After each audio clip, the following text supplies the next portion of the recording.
haven't got the greatest of memories, and since I wrote this stuff just for this event, I'm going to hold my paper right here. So, have you guys been in love as teenagers? I should imagine you have been. Yeah. Who said no? Don't lie. You haven't? Okay. In lust? Well, I was in love once upon a time with a guy. I kind of felt sorry for him. I did kind of watch him from afar. I was a little bit of a stalker. And this poem is about my experience with this guy. And what I'm going to do is just put you in the mood by just dropping a little song to begin with. And I don't know if anybody remembers 80s music. Anybody? Yeah. I do. Okay. Go on. So you might recognise this one. Okay, let me get into the zone. And we both know. Do you know this one? Yes. That our life will grow and forever. It could be you and me, you and me, Leroy. Summer 1988. I used to see you walking through Hansford Park in your tight beige chinos, straining around your thighs, a curly perm falling in wet ringlets down your beautiful face. You were a god, a walking juxtaposition of soft mullet on a hard, muscular body. Leroy, my shy eyes would look at you, then away again like a camera taking quick snapshots. Images stored, images stored, images stored. You see what I mean? I was a stalker. Images stored, then retrieved at night in a romantic sequence of dream surreal, where I would have my wicked way with you, Leroy. Leroy, I'd often watch you glide through the park like a mythical man swan, past a gaggle of girls that stood before you, puffing out their chests and talking loudly through lip-glossed gobs, trying to outshine, outwit, outpreen, outpose, outpout, out.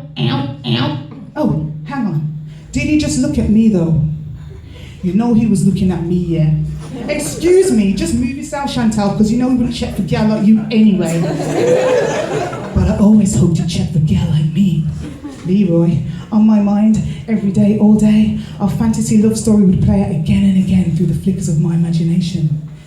The scenario would change and the plot lines would twist, but the ending would always be the same. You would gaze deeply into my eyes like I was the only thing in the world that mattered. And I, of course, would be your wife. If I could turn the page up there. Be a good wife if I could do that. And I would have all 15 of your babies. That's right, I said 15 of your babies, Leroy.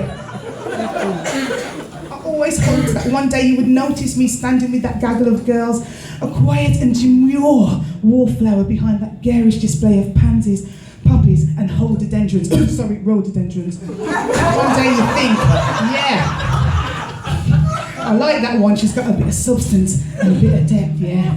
But looking back, I think if you had noticed me, you would have really thought, would that one let me touch her tings, doll? Maybe, Leroy. The years passed between us. Well, maybe, just a little bit. Leroy, the years passed between us and the summers came and went. And I spent the remainder of my youth in that park, and I didn't see you much anymore. And as I grew older, you'd occasionally cross my mind. Often. However, I soon started to forget the small details of your face, because alcoholism tends to do that.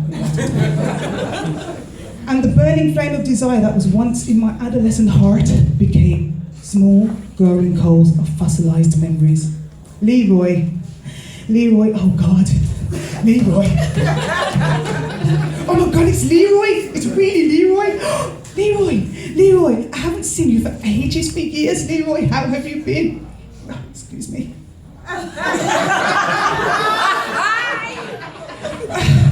Gosh, you haven't changed at all, Leroy. I lied, as your receding hairline revealed a shiny scalp where your hair had once lived. A few dreadlocks were hanging on for dear life at the nape of your neck like a cane. Like a string of tassels, like the years slipping by. Your once tight torso had become a torso knot, and your trousers were still straining, but in all the wrong places. Your beautiful man-swan face was weathered, like a football lost in the backyard of time, wide, deflated, and faded by the sun. You weren't the same Leroy I remembered all those years ago, but I wasn't the same girl either because I'm well fit now, yeah. So, as we talked and reminisced about those days in Handsworth Park, it became apparent that you remembered me, but only vaguely. And it became apparent that you embarked on a long and turbulent relationship with one of those geesey girls. And it became apparent that she had borne your child and broke your heart. So, Leroy, here we are, after all these years, exchanging tales of a bygone era, of a time when a girl fancied a boy who didn't even notice her. Now we fast forward to the present, to a man noticing a woman for the very first time. You finally see me now, don't it? Yes. I can tell by the way you smile at me, through your deflated football face attached to your cane. Yeah. You're going to do it, ain't you, Leroy? You're going to do it. You're going to do it, Leroy. You're going to finally ask me the question I've been waiting to hear for all this time. Do it, do it, do it. And you do, and you do. You finally ask me, and you say, Ola, now this is a bit dry, excuse me. Ola, I like you, you know. You've got depth. You've got substance. Do you want to go out for a drink with me sometime? And I say, no. And I say, right? And I say, oh, hell no.